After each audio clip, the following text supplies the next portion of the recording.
오늘도 하나님의 전을 찾으시고 또 각자의 처소에서 살아계신 하나님께 예배하시는 우리 모든 성도님들에게 하나님의 은혜와 평강이 넘쳐나시기를 주님의 이름으로 축복합니다. 신약의 새 복음서, 앞에 새 복음서를 우리는 공관복음이라고 합니다. 예수 그리스도와 또 예수 그리스도의 사역을 바라보는 관점이 동일하다라고 하여서 공관복음이라고 합니다. 그 뒤에 한 권 요한복음까지를 합치면 사복음서라고 이렇게 이야기를 합니다. 그렇다면 당연히 우리는 자연스럽게 요한은 그 예수님과 또 예수님이 일으키신 사건을 바라보는 관점이 조금 다르겠구나라는 것을 짐작할 수가 있습니다. 요한복음은 구조가 조금 다르죠. 또 내용에 대한 설명도 조금 다릅니다. 예수님께서 행하신 초자연적인 일들을 대하여서 마태, 마가, 누가복음은 기적이라는 말을 많이 쓰고요. 요한복음에서는 표적이라는 말을 많이 씁니다. 이 기적은 일어난 일 자체, 행해진 일 자체를 설명할 때 우리는 기적이라는 표현을 많이 씁니다. 표적이라고 하는 것은 그 기적이 무엇을 가르치고 있는지, 그 기적이 누구를 향하고 있는지까지를 보여줄 때 표적이다라고 이렇게 말합니다. 그러니까 요한은 예수님께서 보여주신 일과 사건을 있는 그대로 전하는 것을 넘어서서 그 사건이 가지는 뜻과 의미까지 전하려 했던 것입니다. 예를 들어서 오병이어 사건은 사복음서에 모두 기록되어 있습니다. 오병이어 사건은 적은 양의 떡과 물고기로 많은 수의 사람을 먹이신 사건입니다. 이 사건은 부족함을 채워주신 사건인데 양을 늘려서 채워주신 사건입니다. 이에 반해서 지난주에 우리가 살펴보았던 물이 변하여 포도주가 된 이 사건도 역시 부족함을 채워주신 예수 그리스도의 사건입니다. 그러나 이 물이 변하여 포도주가 된 사건은 양적인 변화가 아니라 질적인 변화에 포커스를 두고 예수님께서 행해주신 사건으로 언급되고 있습니다. 이 사건을 통해서 요한이 하고자 했던 말은 우리가 예수님을 믿고 따르는 삶을 살면 이전과 전혀 다른 삶을 살아가게 될 것인데 물이 포도주가 된 것처럼 우리의 심년이, 우리의 속사람이 질적으로 더 하나님이 원하시는 모습으로 변화될 것이라는 것을 요한은 말하고 있는 것이죠. 이 포도주가 변화된 이 사건을 지난 시간에 하인들이 목도하였습니다. 그런데 그 기적 후에 그 하인들이 예수님을 믿었다라고 하는 그런 언급은 없습니다. 왜냐하면 기적이라고 하는 것은 본 사람들 또 그것을 아는 사람들에게는 이게 놀라운 거리는 될 수가 있습니다. 또 부러워하고 환호하게 만들 일은 될 수가 있습니다. 그러나 그것을 보고 예수 그리스도를 믿고 따르는 사람은 없다는 것이죠. 예수님을 믿고 끝까지 따르는 그런 사람들은 그 기적 속에서 표적을 보아야 된다는 겁니다. 예수님께서 그 일을 행하시고 그 일을 행하신 예수님이 하나님의 아들이라고 하시는 것, 그것을 그분이 질적으로 우리를 변화시켜 주신다는 것, 이것을 알아야지만 믿고 따라갈 수가 있다고 하는 겁니다. 그래서 요한복음 1장에 예수님께서 제자들을 부르실 때 그들이 예수 그리스도를 따라갔다는 말은 있었지만 믿었다라는 말이 없었죠. 그러나 이 물이 변하여서 포도주 되는 사건 이후에 제자들이 예수님을 믿었더라라는 말이 나옵니다. 그만큼 이 사건을 통하여서, 이 표적을 통하여서 예수 그리스도가 누구이신지, 그분이 하시는 일의 의미가 무엇인지를 제자들이 깨달았다는 거죠. 그래서 하나님의 아들이신 예수 그리스도를 믿고 따라갈 수가 있었던 것입니다. 이렇게 요한 사도는 우리의 신앙을 겉모습에서 의미를 추구했던 그런 신앙, 그런 관점, 그런 시각을 이제는 겉에서부터 심층으로 우리의 속사람으로 옮겨준다는 점에서 매우 유익합니다. 오늘 본문에서도 요한복음의 특징을 우리는 발견할 수 있습니다. 성전에서 장사하는 사람들을 내어 쫓으신 아주 유명한 사건입니다. 이 사건 역시 사복음서에 공히 기록되어 있습니다. 그런데 조금 다르게 기록이 되어 있습니다. 공관복음서에서는 이 성전 정화 사건을 예수님이 십자가 지시기 전 일주일, 그러니까 마지막 공생애의 마지막 일주일 사건에 소개하고 있습니다. 근데 요한복음에서는 예수님의 공생의 시작, 맨 처음에 이 사건을 소개하고 있습니다.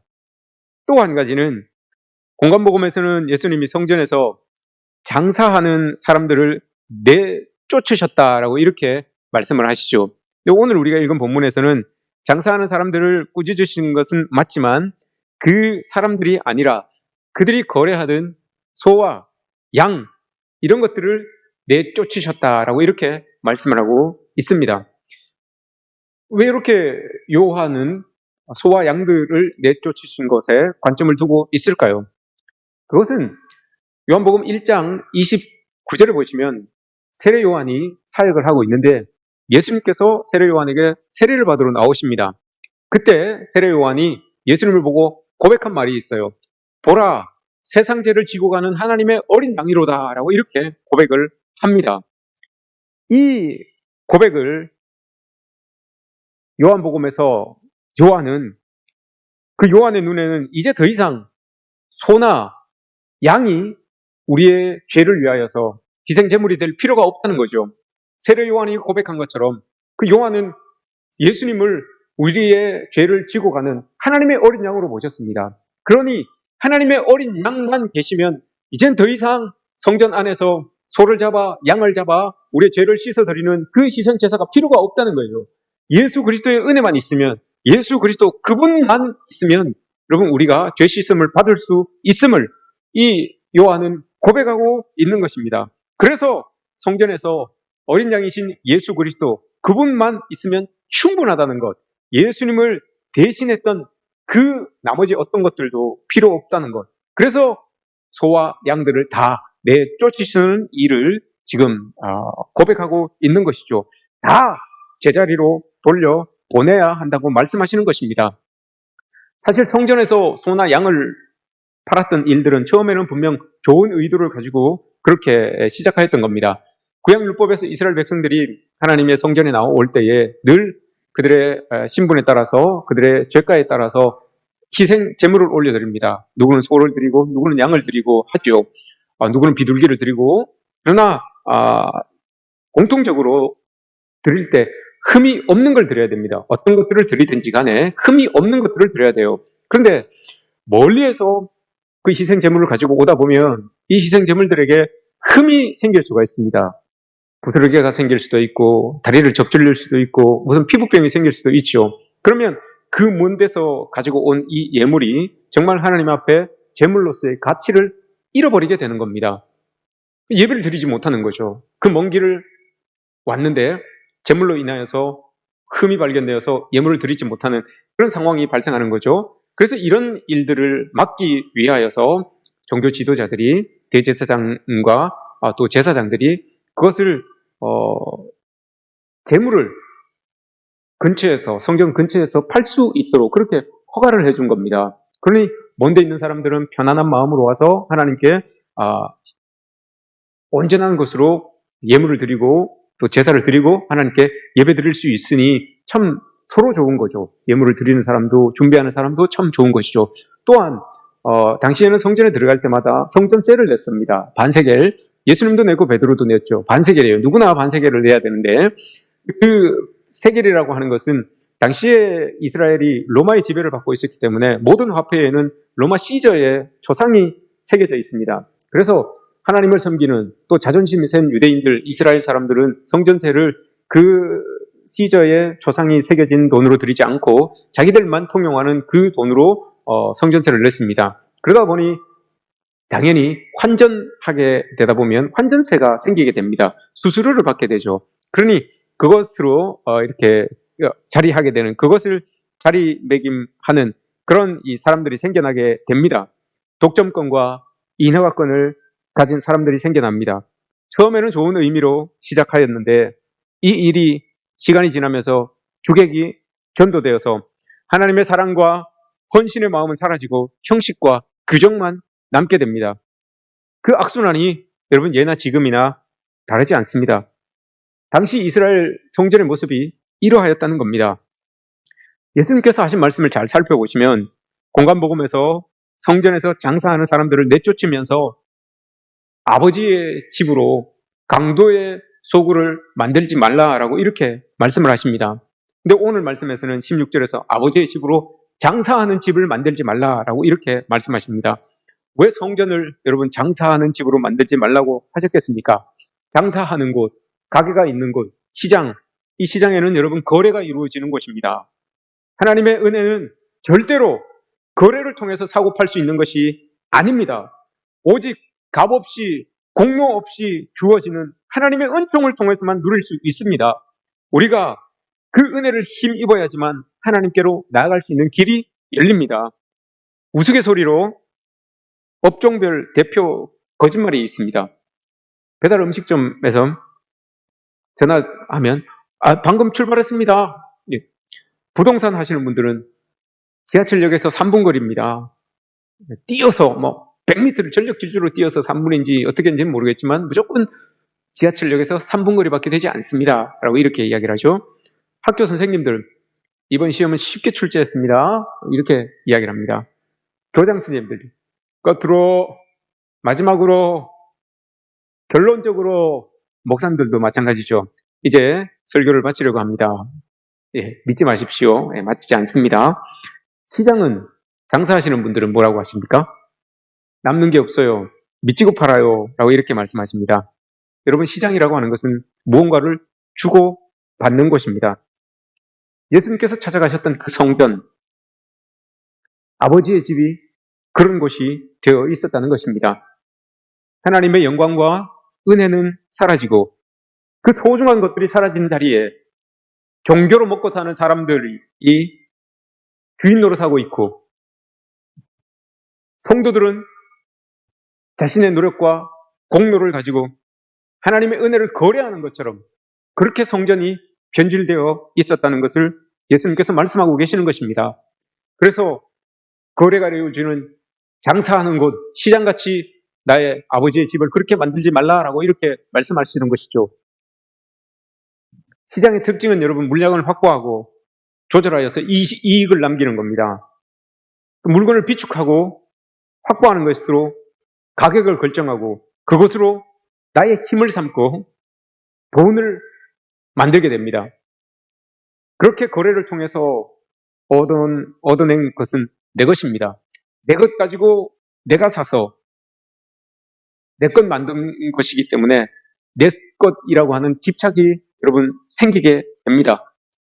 내가 하나님을 위하여서 이만큼 했는데, 이만큼 헌금했는데, 이만큼 잘 믿었는데 이렇게 하나님 앞에서 확보한, 하나님 앞에서 쌓아놓은 나의 공로를 통해서 하나님의 은혜를 얻으려고 하는 태도는 하나님께서 값없이 우리에게 베풀어 주신 그 은혜를 너무 하찮은 것으로 여기게 만듭니다.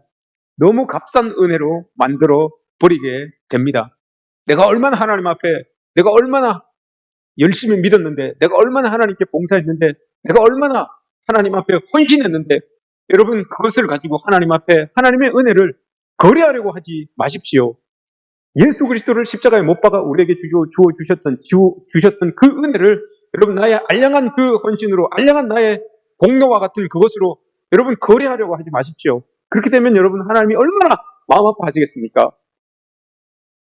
누구와도 바꿀 수 없는 그 하나님의 아들을 여러분 나를 위하여서 주셨는데 그 은혜를 입고서도 여러분 하나님과 내가 무언가를 가지고 여러분 거래를 하려고 한다면 이건 너무도 잘못된 우리의 신앙이라는 것을 기억해야 됩니다. 하나님의 성전에서 누릴 수 있는 가장 소중한 은혜에서 우리가 계속 멀어지게 된다면, 밀려나게 된다면 큰일입니다, 여러분. 이런 공로의식은 여러분 다른 사람에 대해서 우월감을 가지고 또 배타성을 가지게 되죠. 당시 성전에는 짐승들을 사고 파는, 거래하는 그 거래가 이루어졌던 장소가 있습니다. 그곳은 지성소에서 제일 멀리 떨어진 곳이었어요. 성전은 들어가면 자리가 구분되어 있죠. 제일 안쪽에 있는 지성소가 있고 그 지성소에는 대제사장이 1년에 한 번 들어갈 수 있습니다. 그 다음 공간이 성소입니다. 여기에는 제사장들이 들어가서 예배를 드리는 곳입니다. 그 다음 자리는 종교 지도자들, 랍비들, 이런 사람들이 들어가서 예배하는 곳입니다. 그 다음 자리는 유대인 남자들이 서서 유대인 남자들이 자리에서 예배를 드리는 곳이죠. 또 그 다음 자리는 유대 여인들이 예배를 드리는 공간입니다. 그리고 맨 바깥 지성소에서 제일 먼 곳, 입구에서 제일 가까운 곳, 그곳이 바로 이방인의 뜰입니다. 그 이방인의 뜰이 여러분 이방인이지만 하나님을 믿는 예수 그리스도를 믿는 사람들이 나와서 하나님의 은혜를 만끽하고 하나님께 기도하며 하나님을 찾는 공간입니다. 그런데 그 공간을 나의 유익을 따라서 짐승을 파는 자리로 만들어버렸습니다. 나의 유익을 따라서 여러분 그곳에서 매매를 하는 장소로 바꾸어 버린 것입니다.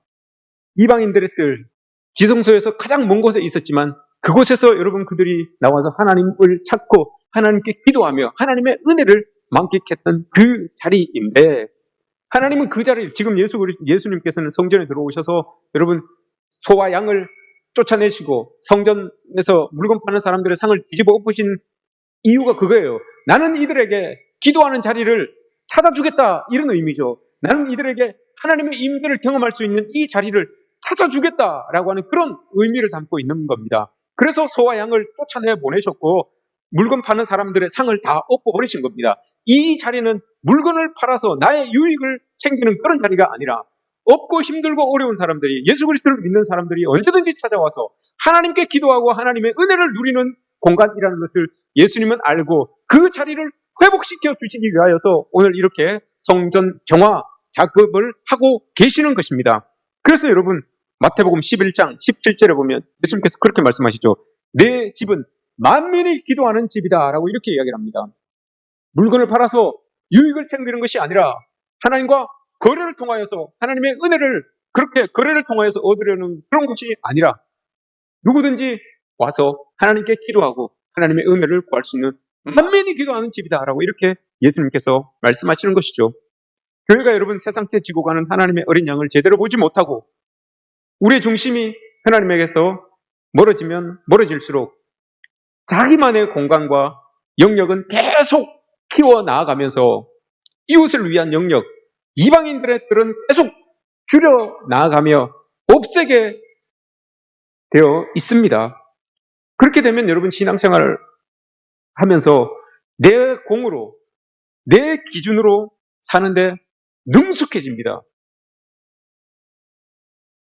하나님을 믿으면서 산다고 하지만, 예수 그리스도를 따라 산다고 하지만, 그렇게 신앙생활을 한다고 하면서 살아가지만 내 기준대로, 내 뜻대로, 내 맘대로, 내 공로를 내세워서 살아가는 것에 여러분 능숙해집니다. 능숙하다는 게 여러분 무슨 의미입니까? 몸에 배어 있어요. 몸에 배어 있습니다. 사람들이 잘 인식하지도 못하게끔 그렇게 아주 숙달되게 그렇게 신앙생활 한다는 거죠. 그래서 여러분 19절에서 말씀하시지 않습니까? 이런 성전이라면 허물어 버려라. 그러면 내가 3일 만에 내가 다시 짓겠다라고 이렇게 예수님께서 말씀하셨습니다. 이 성전이 여러분 46년째 지금 건축 중입니다. 성경에 보면 성전이 3개가 나옵니다. 제일 처음 모세가 광야에서 이스라엘 백성들과 천막을 쳐서 예수님의 임재를 경험했던 그 천막이 지나고 시간이 지나서 다윗이 다 준비해 놓은 그것을 가지고 솔로몬이 하나님을 위하여서 성전을 짓습니다. 그게 이스라엘의 첫 번째 성전입니다. 근데 그 이스라엘의 첫 번째 성전이 다 전쟁으로 인하여서 깨어지죠. 부서집니다. 그래서 이스라엘이 패망을 하게 되죠. 이스라엘이 패망을 하고 이스라엘 백성들이 바벨론으로 포로가 되어서 잡혀 생활하다가 다시 포로 귀환 영이 떨어져서 이스라엘로 돌아옵니다. 그때 이스라엘에 돌아와서 다시 성전을 건축합니다. 에스라 3장의 내용입니다. 스룹바벨 성전입니다. 그렇게 새로 지어진 성전이 스룹바벨 성전입니다. 그 성전이 오랫도록 이제 지속이 되는 거죠. 오늘 예수님께서 방문하신 성전은 3번째 성전인데 헤롯 성전이라고도 합니다. 이 헤롯 성전은 헤롯이 당시에 이스라엘을 다스리고 있었는데 이 헤롯은 유대인 출신도 아니고 로마인 출신도 아닌 이두메 에돔 사람이었습니다. 근데 이방인이었죠. 이방인 통치자였기 때문에 이스라엘 백성들의 지지를 잘 받지 못했습니다. 그래서 지지를 받기 위하여서 이스라엘 백성들, 유대인들이 가장 삶의 중심으로 놓고 살아가고 있는 그 성전을 증축시켜주는 거예요. 증축시켜줘서 뭐 예세가 이렇게 조금 흔들리는 것 같으면 이쪽 담 허물고 조금 더 뒤어주고, 또 잘 지내다가 뭐 정치적으로 좀 혼란스럽고 힘들면 또 저쪽 담 허물어서 또 조금 짓고 그렇게 여러분 자기의 유익을 위하여서 정치적인 모습을 나타내기 위하여서 여러분 그렇게 성전을 증축해 나갔던 겁니다. 그 일이 46년 걸린 거예요. 하나님의 임재하심과 하나님의 은혜는 없고 하나님을 향한 긍휼의 예배는 없고 그것이 그냥 온전히 내 유익을 위한 곳, 나의 정치적인 세력을 위한 곳, 또 내가 먹고 살기 위한 곳으로 성전이 그렇게 자리하고 있으니 예수님께서 말씀하시는 겁니다. 그런 성전이라면 허물어 버리십시오. 46년이 아니라 몇 백 년이 되어도 그런 허물이라면, 하나님의 임재가 없는 성전이라면 허물어 보십시오.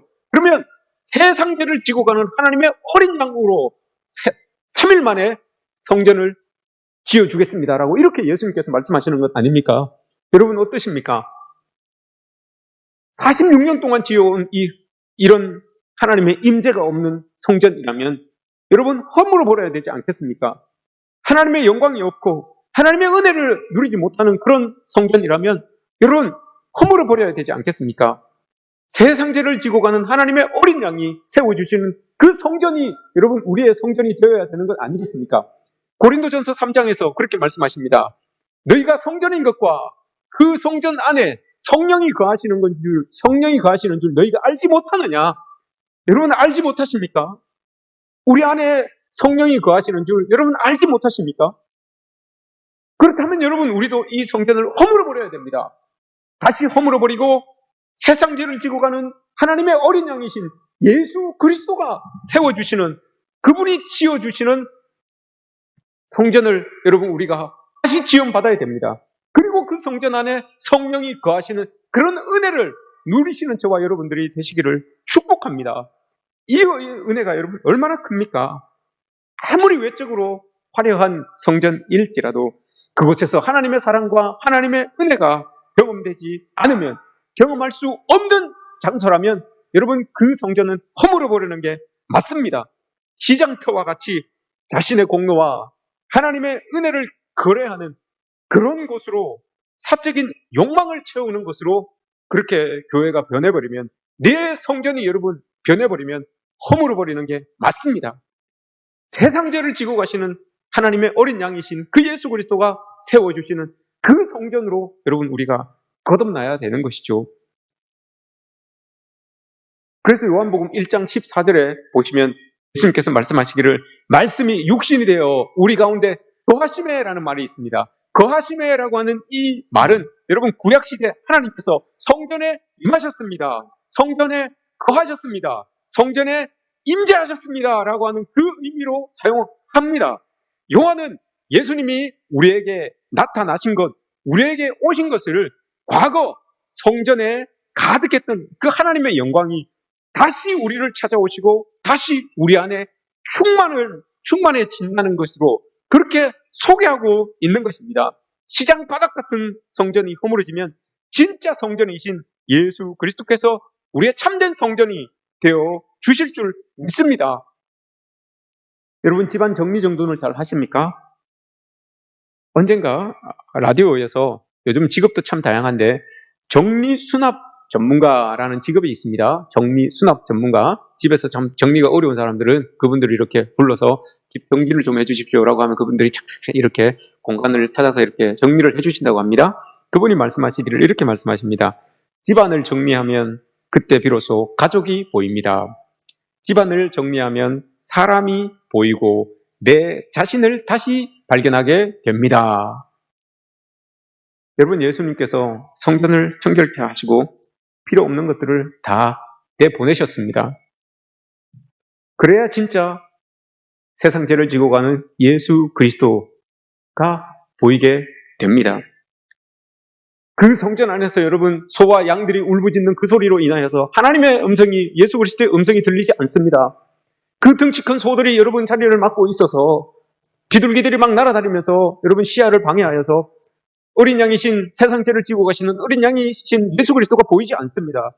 그래서 예수님은 그것들을 다 내어 쫓아서 있는 자리로, 있어야 될 자리로 다 내어 보내셨습니다. 소는 소의 자리로, 양은 양의 자리로, 비둘기는 비둘기의 자리로 다 내어 보내셨습니다. 그리고 나니 어린 양이신 예수 그리스도, 세상 죄를 지고 가시는 어린 양이신 예수 그리스도가 이제서야 눈에 들어오기 시작합니다. 이제서야 그분의 음성이 들어오기 시작합니다.